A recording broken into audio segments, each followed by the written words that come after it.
U.S. defense officials say this is the real deal. Russia test firing its new high-speed hypersonic missile, a missile that the U.S. military currently cannot defend against. Russian President Vladimir Putin pulling no punches on his intent.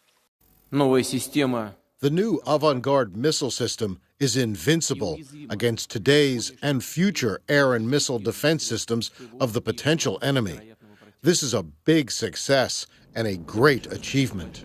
If the weapons work as advertised, there is no current defense against them. The Russian missile has captured the attention of Patrick Shanahan, the Deputy Defense Secretary, who will take over as acting Pentagon chief when Secretary James Mattis leaves next week. Shanahan warns the U.S. needs to be able to detect the fast-flying missile much further away than current radar systems can handle. The U.S. has to detect it thousands, not hundreds of miles away because of its high-speed approach. The Pentagon may spend more than $1 billion trying to develop and field its own capabilities. We have a number of options going on with hypersonic missiles. The Russians are making significant yet unproven claims about their missiles, saying it's capable of carrying a nuclear warhead. It flies up to 20 times faster than the speed of sound. It can adjust altitude and direction to avoid detection. Putin says it's invincible. We're going to need a different set of sensors in order to see the hypersonic threats. Our adversaries know that.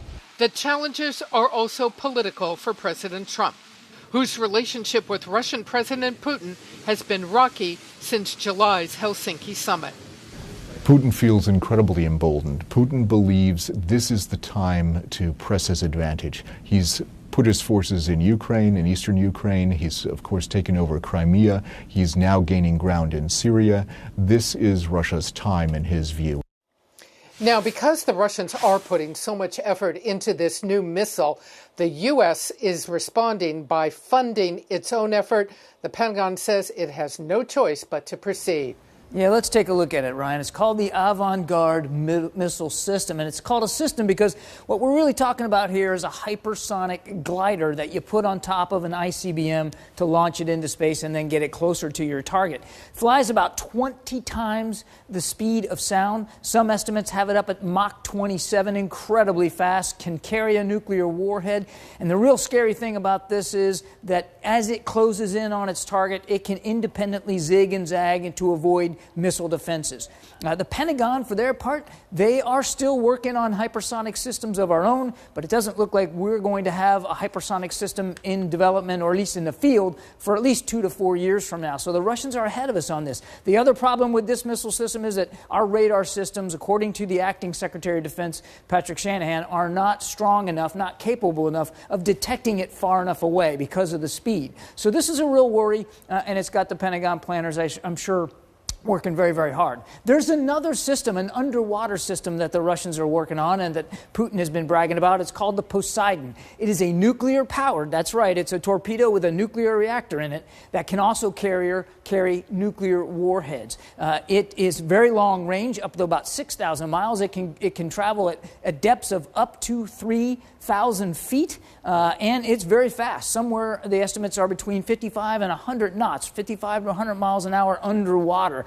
The idea for this weapon is to go after large ships like aircraft carriers or shore installations. And again, this is not a system for which we have adequate defenses right now. Very worrisome. This is in testing right now, not in the fleet, not as far along as the Avangard. Now, look, the Russians have also been doing a lot of military buildup and increasing their capabilities throughout the whole year. Back in March, they tested a new intercontinental ballistic missile called the Satan II, which can carry up to 26 independently targeted warheads, reentry vehicles, if you will, 10 of them of a large size. In September, back in the fall, they did war games with China. Now, these war games in the East have typically been done to deter China. They've been about sort of making sure China knew not to mess with Russia. This year, they worked with China to send a message to the West and to the United States in particular.